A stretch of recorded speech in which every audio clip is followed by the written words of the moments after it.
Bismillahirrahmanirrahim. Alhamdulillahirabbil alamin. Wassalatu wassalamu ala asyrofil anbiya'i wal mursalin sayyidina wa habibina wa maulana Muhammadin wa ala alihi wa sahbihi wa ala alihi wa sahbihi wa ashabihi al-qur'an al-mayyit. Wa man ittaba'a al-Qur'ana wa huwa ila yawmid din. Ya Allah wa yakum amin amin amin Allah. Ya Allah, selamat yang dirahmati Allah Taala. Assalamualaikum warahmatullahi wabarakatuh. Nah, sebagaimana telah disampaikan oleh Bapak kita tadi, Bapak Jokowi yang terhormati, bahwa sengaja sapa ini untuk perjalanan 2 km. Tidak lain adalah ada beberapa hal yang di sini. Ada juga ingin kita berdoa kita saling berbagi ilmu, informasi, terutama berkaitan dengan masalah agama juga di Islam. Jemaah sudah melakukan kata wayakum. Allah Taala menciptakan kita di dunia ini tidak lain untuk kepadanya. Bagaimana firman-Nya bahwa Allah manusia yang menghuni dalam keadaan macam mereka tersebut beribadah kepada. Yang berkaitan dengan Allah mengatakan lakukan itu mungkin bisa jawab ini salah tidak isolasi. Lakukan itu mungkin bisa jawab ini salah satu isolasi.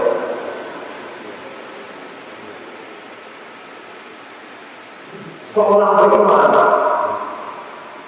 tidak lepas hidupnya dalam segala kondisi, segala situasi dengan 3 perkara. Jadi seorang beriman itu tidak terlepas dari 3 perkara sebagai ibadah sebenarnya. Yang pertama, amrun yang berhasil, perintah Nabi, perintah Allah yang dia taati. Yang pertama. Yang kedua, nahyun yastadiku, larangan yang dia jauhi. Yang ketiga, kotor jauhi, kotor yang dia jauhi. Jadi kita sebagai orang beriman tidak lepas dari 3 perkara. Dari mulai kita bangun tidur sampai mau tidur lagi, bahkan tidur kita yang tidak. Nah, pertama perintah yang kita dimanapun juga berada,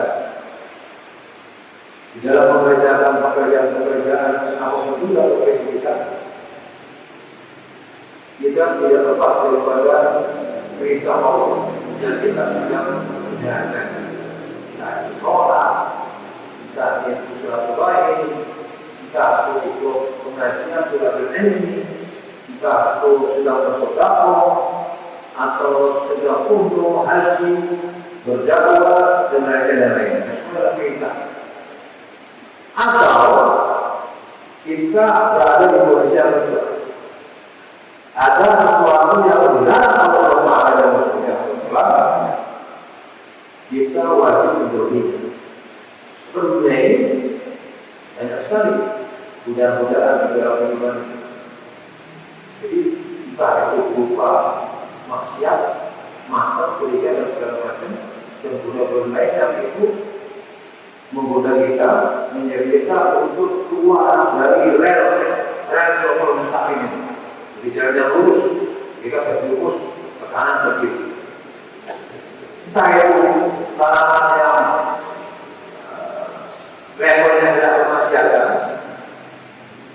dalam segala bentuknya, keutamaan, hingga dalam bentuk yang levelnya sangat berbahaya sekali, yaitu Kesyirikan hubungan yang itu mengancam akidah kita. Kita tidak lepas dari kondisi yang akan dihadapi oleh keadaan seperti itu. Maka kita wajib menjauhi. Yang kedua, yang ketiga, sudah menjauhi. Kita juga tidak lepas dari qadar. Qadar Allah, takdir Allah, qadar Allah. Yaitu sesuatu yang di luar ikhtiar kita, di luar pilihan kita. Kita tidak punya keinginan untuk mewujudnya qadar sendiri. Misalnya musibah. Di dunia ini kita hidup itu hanya dua warna saja. Yang pertama warna yang kita senangi, yaitu buka kenikmatan. Sepertiga seorang pasti mendapatkan kenikmatan.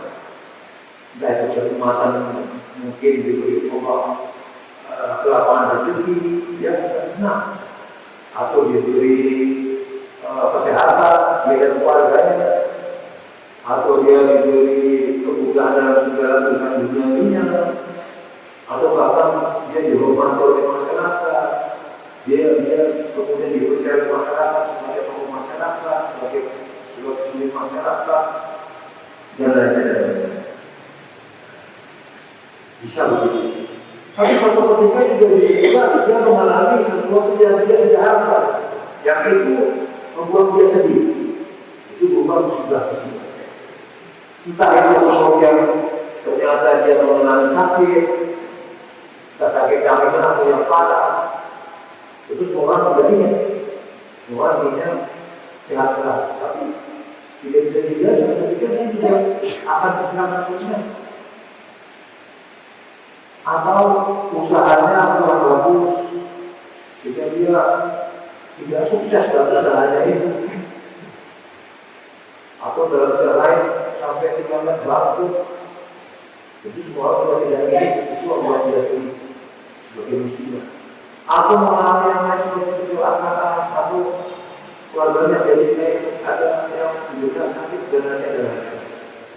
Jadi manusia di dunia ini termasuk orang beriman tidak lepas daripada warna kehidupan yang isinya musibah atau warna kehidupan yang isinya nikmat. Yaitu di luar kesengajaan. Namanya apa? Bisa kata masalah, istilahnya masalah yang biasa atau aja, bukan karena masyarakat, bukan karena ada Allah. Bisa juga berupa ada Allah sebagai perintah bagi orang beriman. Bisa itu berasal daripada memang itu adalah semacam musibah yang biasa. Yang orang itu akan menjadi musibah, tetapi bukan jadinya bahwa dia akan selamat dari musibah. Itu dia melaksanakan suatu kemaksiatan kalau menyebutnya dengan musibah. Ini namanya qadar. Maka pada saat itu sikapnya adalah biar positif, biar ridho. Dia serahkan semuanya kepada Allah Ta'ala, menuju Allah Ta'ala, saya ridho, yakin bahwa Allah tidak tepat dari saya. Oleh karena itu dalam surat Tabir Rasulullah Yaitu, para ulama mengatakan bahwa arkanul saksiatul muslim itu adalah hukum kepribadian seorang muslim itu ada tiga. Namanya hukum. Seperti bapak sendiri ini, hukum asal pilar atau tiang. Kalau salah menyerang abu, melemahkan bangunan. Mereka hukumannya abu. Kita mengetahui ada hukum Islam, ada hukum iman, ada hukum sholat, ada hukum buku, dan lain-lain. Tidak sah kalau hukum itu tidak ada. Jadi bagian dari demikian juga dalam persoalan kepribadian dan persoalan perilaku harian. Para ulama melakukan istiqomah atau melakukan kajian yang sistematis atau bahasa lain disebut orang biologis dari kitab Allah dan Al-Quran atau dari Nabi Sallam, maka ditemukan Ada 3 rukun. Rukun yang menentukan pribadi seorang muslim. Yang pertama adalah dunia atau perhambaan atau ibadah. Yang kedua arisan. Yang ketiga yang semakin seorang muslim ini kuat dalam 3 rukun ini, maka kepribadian sebagai muslim semakin baik. Itu maksudnya seperti itu. Kita harus dengan dunia. Ada dunia. Tadi telah disampaikan bahwa Allah Ta'ala berfirman bahwa orang muslimnya wajib saya jadikan dalam menciptakan sisi manusia malaikat ibadah kepada. Jadi wujud kita di dunia ini sebenarnya hanya satu isinya, untuk beribadah hanya kepada Allah. Jadi kita ini makhlukun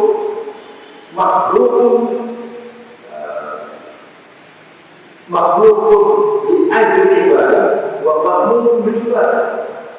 Bahasa lainnya artinya kita ini makhluk atau ciptaan Allah Ta'ala diajur ibadah untuk ibadah kepada Allah, untuk menjadi hamba Allah Ta'ala dalam yang sebaik-baik. Sekaligus ayat ini juga bermakna atau mengandung makna secara implisit kita ini adalah makhluk beribadah. Kita diperintah untuk beribadah. Jadi tadi perkataan saya berkata di jalan pakai Allah 3 itu amrun yang kasih perintah yang ditaati, nahi bersetuju larangan yang dijauhi, 2 mudarrun yang berbicara kota yang direnggi. Ini yang pertama, kedua itu mana takwa. Kita tiap Jumat Al-Fatih diingatkan supaya bertakwa kepada Allah. Itu maknanya adalah menjalankan perintah Allah dan menjauhi larangannya. 2 ini adalah terkandung dalam makna yang disebut takwa. Perintah yang ditaati, larangan itu. Ada berkota itu dalam makna sabar. Jadi takwa dan sabar ini adalah hal-hal yang tidak terlepas dari kehidupan seorang muslim. Takwa dan sabar. Kemudian 3 rukun menjadi penentu kepribadian seorang muslim. Yang pertama dunia. Dari segi fitrah, manusia ini fitrahnya adalah fakir. Tapi maknanya sangat membutuhkan orang lain. Manusia pada dasarnya dia fitrahnya atau kayak orang Islam atau bukan orang Islam. Kemudian dia ini manusia Allah itu pada dasarnya fakir, tidak fakir dari jadi dirinya dia memang fakir untuk orang lain. Dia nggak sanggup apa-apa kebutuhannya dia sendiri, dia pasti butuh orang lain. Apapun profesi. Kalau dia sebagai pedagang, dia butuh pembeli. Dia butuh barang yang dia dalam bahasa Jawa ini kuah mau dagang kan beli barang dulu secara terus-terang kita datang. Belum dia jual secara mereka, dia dapat butuh. Kalau tidak ada barang yang biasa bisa dia beli dan dia jual kembali, dia tak bisa. Ini pedagang, dia pakai bukan kepada yang lain, yang jual barang-barang dia bisa borong. Dan dia butuh ada pembeli. Kalau pedagang ada pembeli, nggak ada hasil. Alias dia perusahaannya bilang lalu selesai profesinya sebagai pedagang, yang pedagang itu contohnya profesi pedagang. Demikian juga profesi yang lain misalkan guru. Dia perlu sebagai guru untuk menjadi guru bagaimana? Saja perlu proses. Mungkin dia harus kalau ikut pendidikan tertentu nanti menjadi guru. Kemudian dia menjadi guru. Bekerja di mana? Di lembaga pendidikan harus ada lembaga pendidikan. Kayak guru SD, SMP, SMA. Kalau SD nggak ada, SMP nggak ada. Bukan ini juga ada. Mau jadi apa dia? Mau ngajar apa? Itu guru yang formal namanya. Kemudian dia butuh ada mungkin. Kalau seorang guru kalau bercanda, masa mau ngomong sendiri? Jangan mungkin. Harus ada yang dianya. Dia butuh orang yang namanya murid. Sehingga dia disebut guru. Kalau dia ngomong sendirian, dia tidak nggak guru, tidak mungkin. Aneh. Kalau dia orang bisa berkata tidak normal, ngomong sendiri kalau benar bisa bertempat. Sehingga manusia itu kafir.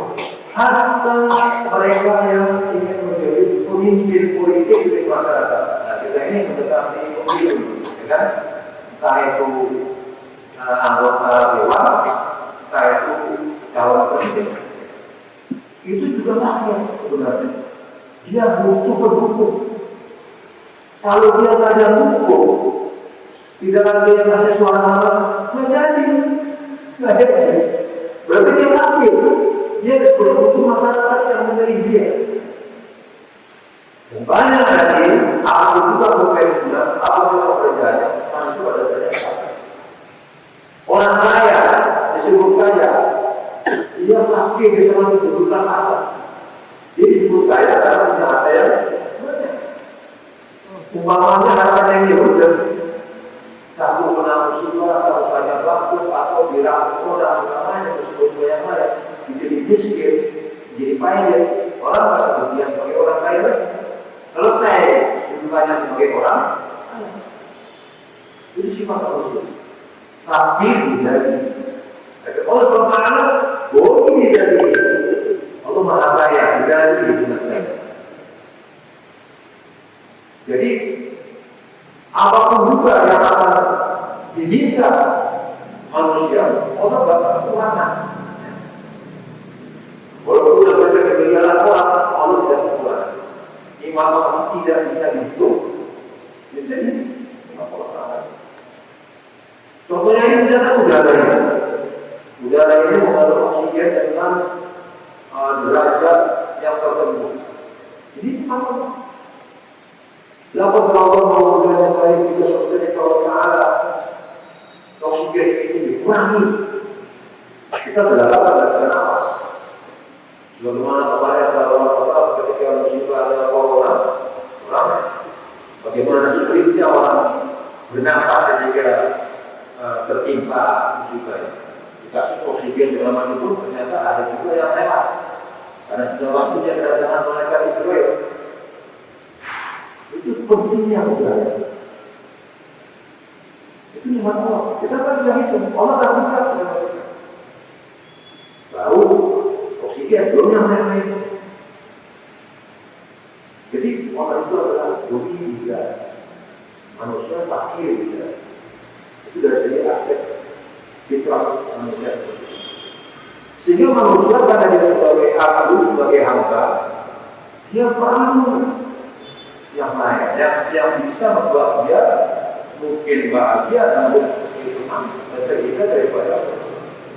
Dan yang bisa memberikan kebahagiaan hakiki dan menghindari dari musibah hanya Allah Ta'ala pencipta manusia. Oleh sebab itu, ketemu ini dari segi aspek itu akal sehat maupun syar'i bahwa kita ini memang harus menjadi hambanya Allah. Jangan menjadi hambanya selain Allah Ta'ala. Itu dia. Semakin seorang muslim ini benar-benar menjadi hambanya Allah, maka pasti Islamnya semakin baik. Semakin baik. Sebaliknya, jika seorang muslim ini menghamba kepada Allah, juga menghamba kepada Allah, pasti keberbedaan muslimnya tidak ada. Apalagi dia tidak menghamba Allah, hanya menghamba kepada makhluk yang lain, kepada manusia lain, pasti dia keberbedaan tidak baik. Yang pertama. Yang kedua, rukun yang kedua adalah risalah, yaitu risalah yang dibawa oleh Nabi kita Muhammad SAW. Allah Ta'ala memberikan wahyu kepada manusia-manusia pilihan para rasul untuk menjelaskan siapa Allah, manfaat Allah, dan menjelaskan bagaimana cara ibadah Allah. Kita tadi ingin menjadi hamba Allah, terus caranya gimana? Perlu ada yang menjelaskan. Itu para rasul itu. Nggak bisa kita nyari-nyari sendiri. Itu dari segi cara. Dari segi aspek fitrahnya, manusia itu perlu contoh. Dalam segala hal, dia pasti fitrah itu menyatakan perlu ada contoh, perlu ada idola yang dia hidup. Ada dia melakukan idola yang baik. Ada dalam masalah-masalah yang duniawi yang itu katakanlah bahkan dalam kemaksiatan itu manusia yang telah kemaksiatan juga perlu contoh. Perlu contoh juga. Jadi kejahatan kecil mencontoh kejahatan besar. Maling kecil mencontoh maling yang besar. Gimana caranya supaya maling sukses ini? Dia dulu cara-cara maling yang besar. Seorang pembuat film misalnya, pembuat film dia akan mencontoh aktor film yang dia senangi. Kalau dia senang dengan aktor atau aktris film pulang atau pulanan, dia akan mencoba untuk terus mengikuti film yang dibintangi oleh bintang-bintang yang dia gemari. Bahkan meniru tampilannya, meniru penerapannya, meniru pakaiannya. Kemudian kegiatan si artis idolanya itu kemana-mana, jadi itu beritanya. Kenapa kalau dia datang ke kotanya dia berusaha itu minta rokok bersama. Nah seperti itu. Itu kita manusia kepada sesuatu yang dia kagumi sebagai orang yang dia patut dicontoh dalam hidup. Anak-anak begitu. Pertama yang dimakan orang tuanya. Orang tuanya dia idola bagi anak-anak yang belum dewasa. Dia kan punya kelampuan. Ayahnya bagaimana, ibunya bagaimana, dia berusaha meniru untuk itu seperti idola dia yang pertama. Sebelum dia berada di luar keluarganya, seiring dengan usianya yang semakin dewasa, dia akan ketemu dengan lingkungan yang baru, karena lingkungan sekolah, lingkungan masyarakat. Tapi sebelum itu, orang-orang menjadi contoh. Nah ini bapak sekalian, hati-hati kita terhadap anak kita.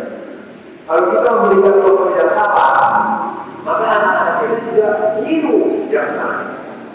Kalau orang tua ini berharap orang baik, anak-anak juga akan meniru. Ini sebagai perhatian bagi para orang tua. Dia adalah sosok idolanya anak-anak.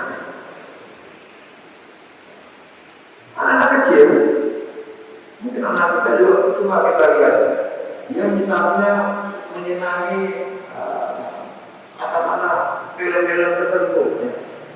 Dia mungkin film apa? Mungkin film-film kayak seperti misalnya Superman, Batman, atau apa-apa. Saya juga nggak apa ya tokoh-tokoh film anak-anak. Coba kita lihat. Dia kan senang dan berusaha menjadi sosok di dalam itu. Belajar yang kemudian nanti minta orang tuanya belikan kostum seperti kostum yang ada di film itu. Karena ditanya ini manusia yang mau contoh dari mulai anak-anak sampai dewasa, Orang dewasa kalau dia berubah tadi berubah film, berubah sepak bola misalnya, dia menyenangi sepak bola yang hebat di kancah nasional, dia akan berusaha mengikuti. Bahkan kalau ada pertandingan di dunia itu dia berubah malam, dia akan bantu. Dia akan melawan nantinya itu, dia akan lihat pertandingan sepak bola yang tengah malam itu. Nah, sebagai seorang muslim, seharusnya idolanya itu yang pertama dari manusia adalah siapa? Rasulullah. Harusnya begitu. Bagaimana Rasulullah itu? Bagaimana sholatnya Nabi? Bagaimana puasanya Nabi? Bagaimana Nabi itu membangun rumah tangganya? Bagaimana Nabi itu berdakwah? Bagaimana segalanya? Itu bisa kita lihat banyak sekali makanan-makanan yang berbeda. Jadi sebagai muslim yang baik, dia seharusnya mencontoh bagaimana orang Bagaimana Rasulullah itu ada di rumah tangga, ada rumah tetangga, dan lainnya. Alhamdulillah kita sebagai muslim ada contoh yang sempurna. Coba kalau pengetahuan mereka ada nabinya yang tidak ada nabinya yang tidak segala macam, tidak sesempurna di kita. Kita ini apa? Kita tinggal mempelajari cara ini dan mencoba untuk ini dengan kehidupan kita itu untuk masuk ke sana. Itu risalah. Yang ketiga adalah kemudian hari kiamat. Seorang muslim terikat dengan keyakinan bahwa alam itu tidak hanya di sini saja. Nanti ada alam akhir. Nanti akan ada di kiamat di mana alam dunia habis berganti alam akhir. Bila dia memang meyakini seperti itu sebagai orang muslim, seharusnya dia mempersiapkan diri. Nanti kalau dia berkata saya termasuk orang yang selamat atau tidak. Nah, ini rumah itu tidak berhubungan lagi. Kita yang sangat disayangkan banyak sekali saudara kita itu keyakinan dengan kiamatnya itu mungkin meningkat ketika Ramadan. Coba kita lihat bulan Ramadan setiap masjid mesti penuh, banyak orang ingin ke masjid. Kemudian dari itu puasa, sedang puasa di panas terik, rasa haus, kira-kira dia tidak kenal. Kalau dia mau membatalkan puasa bisa saja minum gelas, kemudian pulang ke rumah pura-pura masih berpuasa. Bisa aja. Jika itu bukan puasa, minta di masjid atau di rumah, bisa saja. Tapi kenapa? Berikan kata hampir semua muslim tidak ada yang melakukan. Dia bertahan sampai pabrik. Nah, ada dia merasa rugi. Kalau saya batalkan hari ini, puasa saya ini berarti ada nilainya. Nanti saya tidak ada apa-apa di dunia. Maka dia bertahan untuk tahu dia bertahan sampai pabrik. Tapi sayangnya ini di bulan puasa. Seharusnya kan tiap bulan. Bulan Ramadan juga ada juga tidak seorang muslim itu adalah yakin bahwa dirinya akan diminta pertanggungjawab nanti di hari kiamat. Seharusnya kan begitu. Jadi perilaku sebagai muslim itu baik. Karena ini amanah, orang tidak amanah. Kalau ketika politik ya berani korupsi ya lemah dia kira-kira kiamatnya. Ketika tidak ada orang muslim amanah apa itu betul. Tapi kalau dia tidak terus, jadi dalam dia tidak berani. Kalau itu amanah, di uang rakyat, di uang negara. Ini persoalan. Jadi untuk menjadi pribadi yang baik, tidak boleh. Bagaimana menjadi harta harian seorang muslim? Apapun profesinya, apapun pekerjaannya, dimanapun dan kapanpun. Ini adalah harta saksi muslim. Tiga ini faktornya. Kalau salah satunya aku, pasti dia menjadi muslim yang tidak baik. Allah Ta'ala melindungi kita dari itu semua dan memberikan kita nikmat untuk menjadi yang baik dan memberikan kita kekuatan untuk konsisten dan ketiga untuk tersebut. Amin ya rabbal alamin. Kosongan. Ini adalah harapan kita. Tiga ini. Oleh karena itu dapat sekalian, mari kita senantiasa berusaha sungguh. Jadi kalau kita berusaha disuruhkan kepada Allah, disuruhkan oleh umat untuk berkata, itu maknanya adalah kita berusaha mentaati Allah menjelaskan. Tapi jangan lupa ada yang namanya sabar, dan ini kita dengan sabar. Sabar itu maknanya al-hasb. Dalam bahasa Arab, asal itu dua kali. Artinya menahan. Menahan apa? Absol. Kalau dia ada tasawuf, menahan dari hati dari rasa jengkel, rasa marah. Absol itu ada syahwat. Menahan kita dari peluh kesah, banyak banyak kata-kata kongkel dan segala macam. Karena di musibah. Kemudian hakim jawab yang tersebut mengendalikan diri perilaku dari perilaku yang tidak beraturan, perilaku yang katakanlah orang-orang mungkin istilahnya stres atau apa. Jadi kalau seorang itu musibah itu pada umumnya artinya dia, artinya ingin marah atau apa dan sebagainya. Kalau untuk musibahnya, kemudian misalnya nanti keluar kalimat-kalimat yang ngomong, kalimat yang menyatakan orang lain itu gara-gara ini, gara-gara ini, segala macam. Maka protes kepada Allah Taala, ya kenapa ya orang saya ini seperti mana saya tidak tahu kamu mana?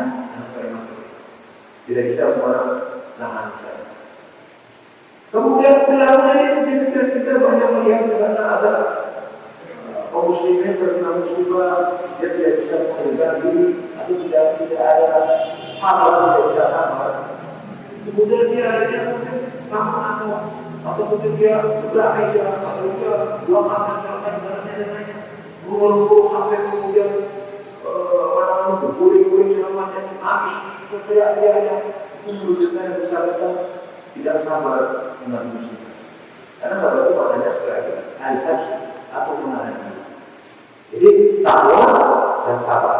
Takwa dalam perjalanan Allah pemeliharannya, sabar ketika kita ditimpa Allah musibah. Ini adalah bagaimana kata Allah tidak terlepas dari firman orang beriman. Tak bisa menghindari. Iman dia menjadi orang yang bertakwa atau tidak, atau dia sabar atau tidak. Orang beriman mestinya bertakwa dan sabar. Jadi berikan berkat. Atau orang yang menyambut takwanya tinggi, sabarnya jadi seperti para nabi, kemudian sahabat nabi. Ada orang yang dulu sampai tingkatan yang paling rendah mungkin imannya sangat lemah. Sebegitulah nanti derajat takwanya. Serendah itu takwanya, serendah itu sabar. Ini adalah namanya utama. Saya kira gitu yang sudah saya sampaikan.